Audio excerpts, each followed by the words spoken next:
నూతన సంవత్సర శుభాకాంక్షలు మన జీవితాల్లో హల్లెలూయా. దేవాతి దేవుడు ఇంతకాలం మనల్ని కాచి కాపాడాడు. ఇక్కడ కూడా కాచి కాపాడుతున్న నమ్మకము విశ్వాసం కలిగి ముందుకు సాగుదాం.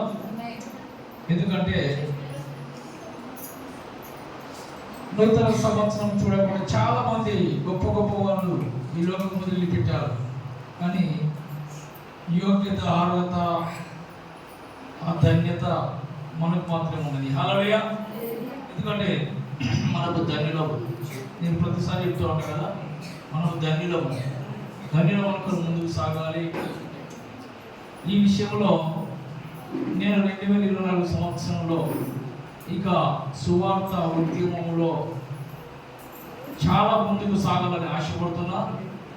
కుటుంబము అప్పుడప్పుడు మధ్య వెళ్ళిపోతారని అనుకుంటున్నా కూడా వీళ్ళని కొద్దిగా దూరం పెడుతూ ముందుకు సాగుతూ సువార్త ఎక్కువ చేయాలని ఆశపడుతున్నా. నాకోసం ప్రార్థన చేయండి.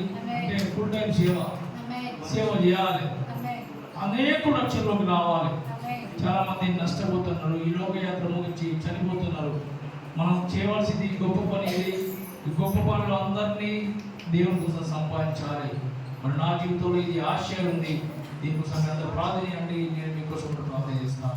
దేవుడు మనం దీవించుగాక. హల్లెలూయా.